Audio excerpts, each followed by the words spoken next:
Hi, how you doing today? After much work and study and prayer on this sunshiny Sunday, hope it's sunshiny where you are, I've been reading A History of the Jews by Solomon Grayzel. And it's a fascinating book. And though I haven't quite yet got to the American history of them, some of the older, which goes way back. It's like back in the 1800s. I read a little about democracy in this book, connected with them, and it made me pause and think about ours and what's going on here. And on page 589, in part 2, called Freedom Through Democracy, it reminded me of just how close democracy is in a political government that is closest to God of all, and why some crooks hate it so much. The struggle for freedom. All the youthful and progressive forces during the first half of the 19th century were absorbed in the struggle for political democracy. The reactionary governments, which, ever since the Congress of Vienna, had attempted to keep the world from making the slightest progress, were meeting with increasing opposition. Revolutionary agitation flourished underground.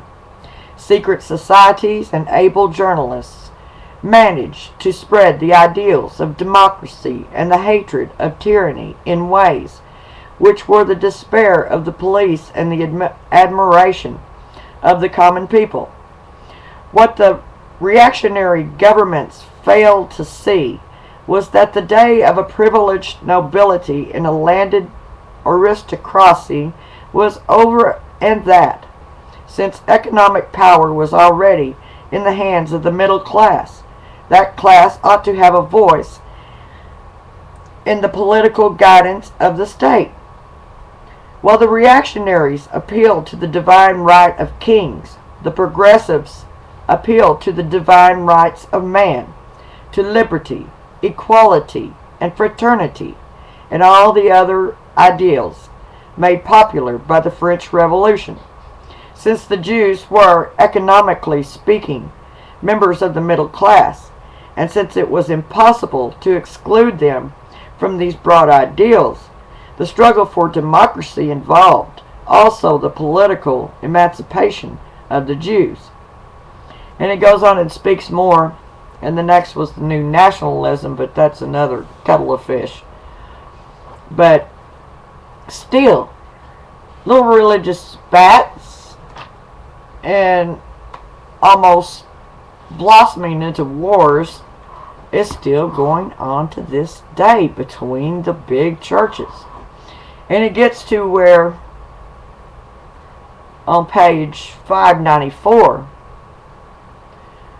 the fall of the Roman ghetto. Events in the city of Rome were symbolic of the conflict of forces which in Western and Central Europe marked the end of the era of reaction. Immediately after the Congress of Vienna, the popes returned in every detail to the medieval policy in government and religion. And have they quit that? The ghetto of Rome once more stood as evidence of the desire of the reactionary forces to keep the Jews separate. The people of Italy, however, divided among many masters, began to clamor for unity and liberalism.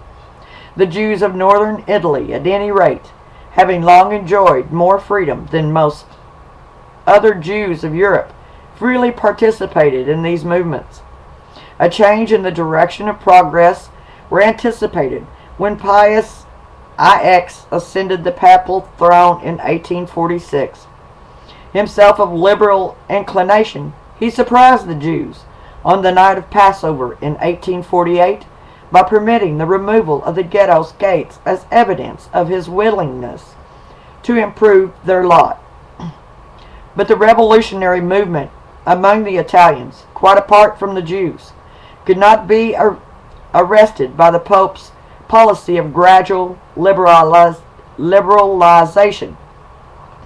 Some weeks after his friendly gesture to the Jews, the Pope was compelled to flee Rome and from his exile witness the establishment of a Roman Republic in which Jews participated. He was so embittered by this that when he returned to Rome after the revolution had been crushed, he displayed an intense hatred for everything liberal. He now blamed the Jews for the revolutionary movements, for liberalism's growing strength in Europe, and for the decreasing influence of the Catholic Church. Consequently, he re-established the ghetto, although its existence was already foreign to the spirit of most of the population. For 20 years, the situation continued until in 1870, Italy was united under the King of Savoy, and the Jews were granted complete equality. And I have to wonder, has that changed even today? And there is no saying that you keep your friends close and your enemies closer. And I've read some stories about how the Pope is trying to take a seat on authority boards in all countries, pretty much. And the last one was shocking, was Israel. Oh yes. And it makes me wonder a bunch of things. Because I've read bits and pieces of a little bit of the history about this, where finally the top men in America gave the Jews the right to do this banking stuff.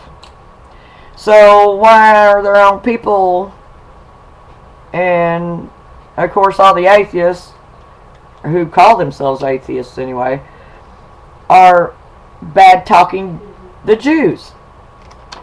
Which, there's sheep and goats in every group, good and bad, and that includes those, the Jews, as some are moral, honest, and ethic, when some of their people aren't.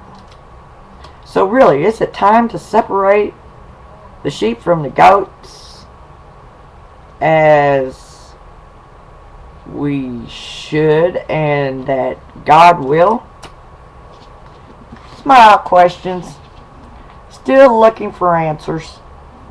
Have a lovely Sunday, and Godspeed to all God's real children. Later.